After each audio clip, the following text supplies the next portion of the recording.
অক্সফোর্ডের অনুষ্ঠানে বক্তৃতা দেওয়ার সময় ছাত্রদের কাছে হেকেলড হতে হয়েছে পশ্চিমবঙ্গের মুখ্যমন্ত্রী মমতা বন্দ্যোপাধ্যায়কে।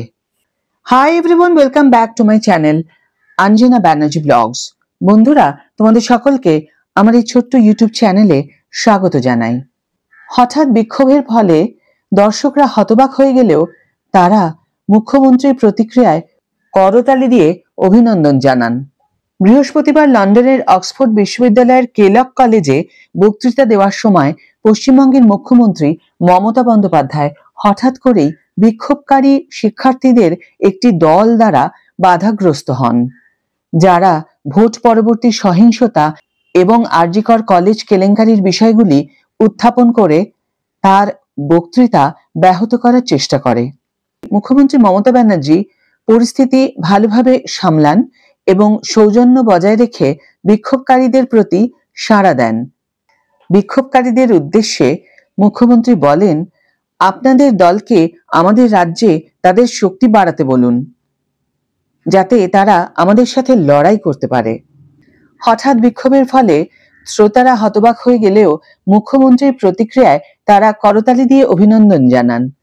শ্রোতাদের অনুরোধে বিক্ষোভকারীরা হল ত্যাগ করতে বাধ্য হন এবং শ্রীমতী ব্যানার্জি কোনো বাধা ছাড়াই তার বক্তৃতা শেষ করেন।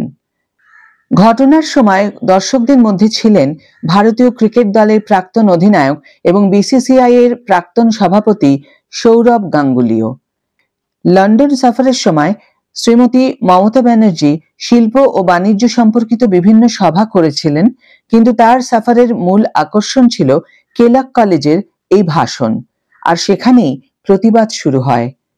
যদিও বিক্ষোভকারীরা তার বক্তৃতা সাময়িকভাবে ব্যাহত করতে সক্ষম হন, তবুও বিদেশের মাটিতে মুখ্যমন্ত্রী যেভাবে পরিস্থিতির মোকাবেলা করেছেন তা আন্তর্জাতিক সম্প্রদায়ে একজন রাজনীতিবিদ হিসাবে তার খ্যাতি বৃদ্ধি করেছে, রাজনৈতিক বিশ্লেষকরা বলছেন। মুখ্যমন্ত্রীকে কেলক কলেজে নারী, শিশু এবং প্রান্তিক শ্রেণীর সামাজিক উন্নয়নের উপর বক্তৃতা দেওয়ার জন্য আমন্ত্রণ জানানো হয়েছিল। তার বক্তৃতায় শ্রীমতী ব্যানার্জি তার সরকারের স্বাস্থ্যসাথী এবং কন্যাশ্রীর মতো প্রধান প্রকল্পগুলির কথা উল্লেখ করেন। শ্রীমতী ব্যানার্জি কিভাবে পরিস্থিতি সামাল দিয়েছিলেন? মুখ্যমন্ত্রী যখন পশ্চিমবঙ্গের শিল্পায়ন নিয়ে কথা বলছিলেন, তখন টাটা গ্রুপের টিসিএস কোম্পানিতে বিনিয়োগের বিষয়টি উত্থাপিত হয়।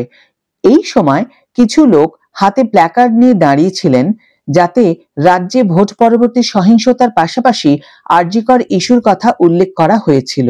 বিক্ষোভকারীরা চিৎকারও করে, যার ফলে শ্রীমতী ব্যানার্জির বক্তৃতা ব্যাহত হয়। তবে মুখ্যমন্ত্রী খুব একটা বিরক্ত হননি। তিনি শান্ত কিন্তু দৃঢ় কণ্ঠে বিক্ষোভ মোকাবেলা করেন।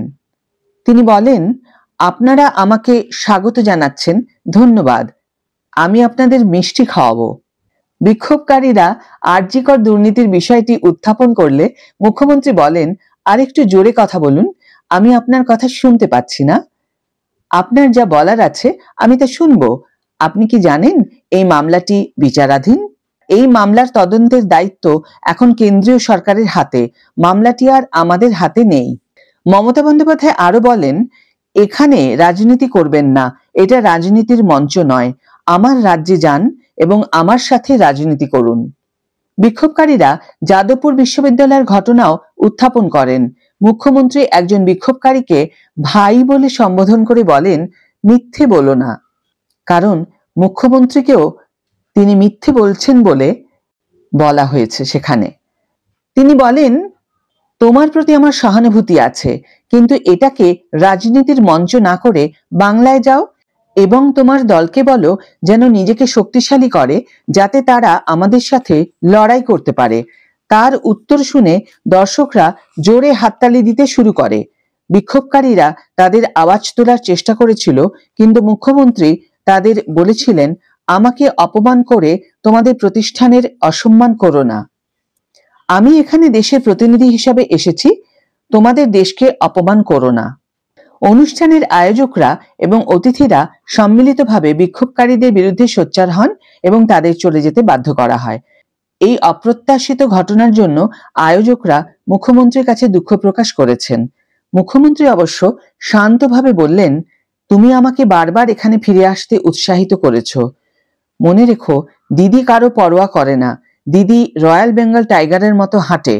যদি তুমি আমাকে ধরতে পারো, ধরো। এদিকে all India Trinamool Congress x হ্যান্ডেলে লিখেছে, মমতা বন্দ্যোপাধ্যায় দমে যান না। আপনি যত বেশি গালিগালাজ করবেন, তিনি তত বেশি গর্জন করবেন। @মমতা অফিসিয়াল একজন রয়্যাল বেঙ্গল টাইগার। বন্ধুরা, এই ছিল লন্ডনে আমাদের রাজ্যের মুখ্যমন্ত্রী মমতা বন্দ্যোপাধ্যায়ের ভাষণের প্রতিক্রিয়া। আমার ব্যক্তিগতভাবে মনে হয় আমাদের রাজ্যের প্রধান ব্যক্তি তিনি। তার সম্মানহানি মানে আমাদের সম্মানহানি, আমাদেরও সম্মানহানি। যাই হোক, লন্ডনে তিনি যে উদ্দেশ্যে গিয়েছিলেন দেশে ইনভেস্টর আনার জন্য, সেটা কতদূর সার্থক হয় তার অপেক্ষায় রইলাম। ভিডিও যদি ভালো লেগে থাকে তাহলে অবশ্যই একটা ছোট্ট করে লাইক দিও, শেয়ার করো বন্ধুদের সাথে, কমেন্ট করে জানিও তোমাদের মতামত। যারা এখনো আমার চ্যানেলটিকে সাবস্ক্রাইব করোনি তারা অবশ্যই চ্যানেলটিকে সাবস্ক্রাইব করে আমার পাশে থেকো। আর যারা অলরেডি সাবস্ক্রাইব করে দিয়েছো তাদের জন্য আমার অনেক অনেক অনেক ভালোবাসা এবং অনেক ধন্যবাদ। আজ তাহলে বিদায় বন্ধু, দেখা হবে পরের ভিডিওতে।